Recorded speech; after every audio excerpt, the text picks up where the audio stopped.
Hello, I'm Dr. Benjamin Levy. I'm an associate professor at Johns Hopkins School of Medicine and the clinical director for the Johns Hopkins Sidney Kimmel Cancer Center at Sidley Memorial Hospital in Washington, D.C.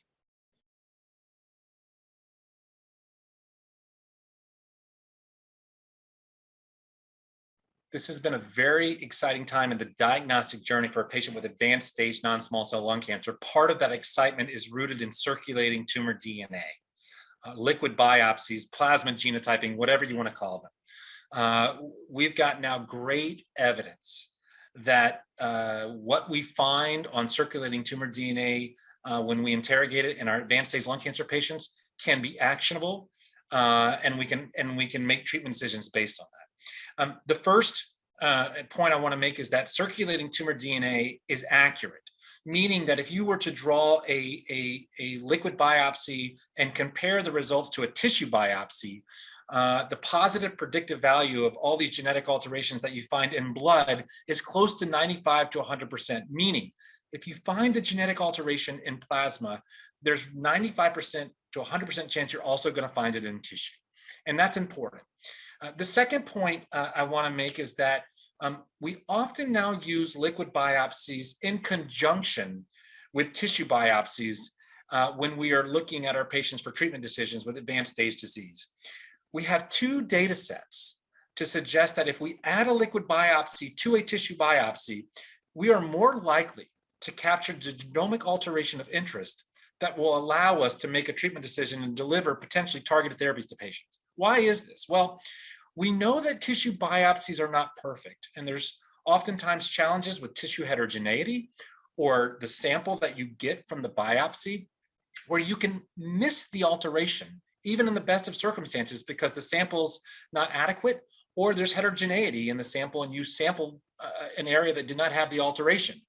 This is the importance of liquid, what I call layering in the liquid biopsy. We know that when we layer it in, when we do both the tissue biopsy and the liquid biopsy in our advanced adenocarcinoma patients, we are more likely to capture these alterations, and that will allow us to better deliver targeted therapies to our patients. How does this play out in my clinic? Well, a patient walks in and they've been biopsied with lung cancer, diagnosed, and they have adenocarcinoma, but the genotype's not back. I will send a liquid biopsy on everyone. Every patient deserves both a tissue and liquid biopsy up front if they have advanced adenocarcinoma of the lung. And the nice thing about the liquid biopsy is that the turnaround time is 5 to 7 business days versus a tissue biopsy where the turnaround time at our institution is anywhere from 12 to 17 business days. So we can get our answers quickly. One of the caveats that's important is that a negative result in liquid tells you nothing, because the sensitivity is only 70%, meaning that there's a 30% chance that the alteration is there and you just don't see it in the liquid biopsy or in the results. So when you draw that sample, you just have to know that if you see nothing on the report, that doesn't mean that the alteration is not there. It just means it wasn't discovered. A positive, however, rules in. A positive result in liquid, you can act on. I tell fellows and residents, blood is truth. If you find an alteration in the plasma and blood, you can act on it without having to even wait for the tissue result.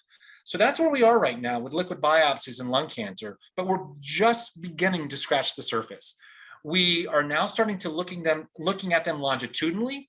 So you can oftentimes order a liquid biopsy at the time of resistance to look at mechanisms of resistance that may potentially wed a patient to another therapy or a clinical trial.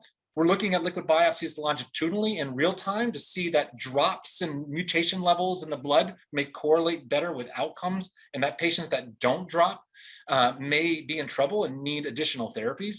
And we're also starting to look at liquid biopsies in the MRD setting, or the minimal residual disease setting, where potentially post-curative intent therapy with either surgery or chemoradiation, we may not see things on scans, but maybe we can pick up early recurrences in the blood way before we can see things on scans. So these are all the future applications. Current applications, I order liquid biopsy in all of my patients with advanced adenocarcinoma of the lung, in which the tissue is still cooking. That is an opportunity, I think, to leverage this liquid in, get a result quickly, and hopefully make a treatment decision in a rapid time.